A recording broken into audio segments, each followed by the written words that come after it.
दिनों आरएसएस खूब चर्चा में है क्योंकि मोदी प्रधानमंत्री बनने के बाद पहली बार आरएसएस मुख्यालय जाने वाले हैं। लेकिन इसी बीच एक खबर और चलने लगी। खबर ये कि राहुल गांधी जो आरएसएस बीजेपी को लपेटने का एक भी मौका नहीं छोड़ते, वो आरएसएस की शाखा में जाएंगे। इस सवाल ने हड़कंप मचा दिया है। चलिए आपको भी बताते हैं पूरी खबर के बारे में। दरअसल ऐसी बातें उत्तर प्रदेश के उप मुख्यमंत्री केशव प्रसाद मौर्य ने की है। उत्तर प्रदेश के उप मुख्यमंत्री केशव प्रसाद मौर्य एनडीटीवी इंडिया के यूपी कॉन्क्लेव में पहुंचे, जहां उन्होंने कई मुद्दों पर बात की। इस दौरान उन्होंने आरएसएस के मुद्दे पर बात की, जहां उन्होंने कांग्रेस सांसद राहुल गांधी और इसी के साथ साथ सपा प्रमुख अखिलेश यादव को आरएसएस की शाखा में जाने की सलाह दी। केशव प्रसाद मौर्य ने क्या कहा?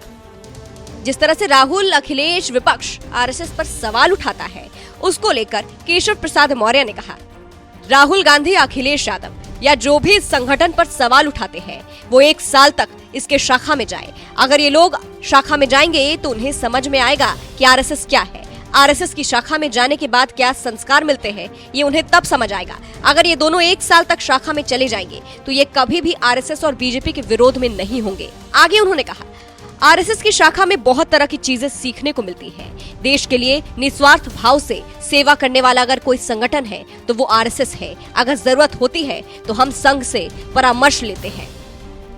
अब जिस तरह से केशव प्रसाद मौर्य ने राहुल और अखिलेश को आरएसएस की शाखा में जाने की सलाह दी है, उसको लेकर सवाल उठ रहे हैं कि क्या राहुल आरएसएस की शाखा में जाएंगे। फिलहाल ये बस सवाल है, इसकी कोई पुष्टि नहीं है। ऐसा इसलिए भी क्योंकि राहुल अक्सर आरएसएस पर निशाना साधते हैं, पोल खोलते हैं और उन्हें आरएसएस की शाखा में जाने की सलाह दी जा रही है, तो सवाल तो उठेंगे ही।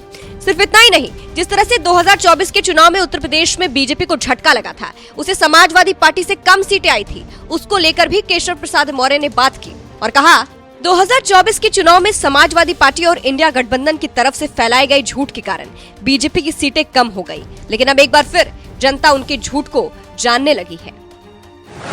आरएसएस मुख्यालय जाएंगे मोदी। आपको ये भी बता दें, खबरें आ रही है कि प्रधानमंत्री नरेंद्र मोदी इस महीने के अंत में नागपुर में आरएसएस मुख्यालय का दौरा कर सकते हैं। ऐसा पहली बार होगा जब कोई प्रधानमंत्री आरएसएस मुख्यालय जाएगा। मोदी ऐसे वक्त में आरएसएस मुख्यालय जा रहे हैं जब बीजेपी आरएसएस के बीच राष्ट्रीय अध्यक्ष के मुद्दे पर खींचतान जारी है।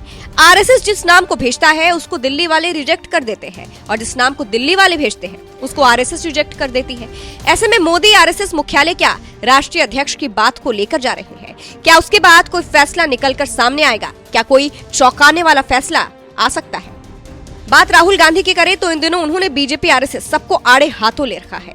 खुलकर राहुल बीजेपी आरएसएस पर निशाना साधते हैं। अभी जब पीएम मोदी ने संसद में महाकुंभ को लेकर बयान दिया था तो उस मुद्दे पर भी पीएम मोदी को राहुल ने घेरा था। दरअसल संसद के बजट सत्र के दौरान पीएम मोदी ने महाकुंभ को लेकर काफी कुछ कहा। मोदी ने कहा, महाकुंभ से अनेक अमृत निकले हैं, एकता का अमृत इसका बहुत पवित्र प्रसाद है। महाकुंभ ऐसा आयोजन रहा जिसमें देश के हर क्षेत्र से, हर कोने से आए लोग एक हो गए और अहम त्याग कर वयम के भाव से प्रयागराज में जुटे। अब यहाँ मोदी ने महाकुंभ का बखान तो जी भर के किया, लेकिन चौंकाने वाली बात ये रही कि मोदी ने महाकुंभ में मची भगदड़ का एक बार भी जिक्र नहीं किया, जिसको लेकर राहुल ने उन्हें घेरा। मीडिया से बात करते हुए राहुल ने कहा था, मैं प्रधानमंत्री की बात का समर्थन करना चाहता था। कुंभ हमारी परंपरा है, संस्कृति है, इतिहास है। एक शिकायत थी कि प्रधानमंत्री ने जिनकी मृत्यु हुई उन्हें श्रद्धांजलि नहीं दी। जो युवा कुंभ में गए उन्हें प्रधानमंत्री से रोजगार चाहिए और प्रधानमंत्री को उस पर भी बोलना चाहिए था। लोकतांत्रिक व्यवस्था में नेता प्रतिपक्ष को तो बोलने का मौका दिया जाना चाहिए था, लेकिन नहीं देते हैं। ये नया भारत है। तो फिलहाल जिस तरह से राहुल ने आरएसएस बीजेपी को निशाने पर ले रखा है वो बीजेपी के लिए टेंशन की बात है। और जब इसी को लेकर केशव प्रसाद मौर्य से सवाल हुआ तो उन्होंने राहुल अखिलेश को आरएसएस की शाखा में जाने की सलाह दी। फिलहाल इस पूरे खबर को आप कैसे देखते हैं? कमेंट करके अपनी राय जरूर बताइएगा।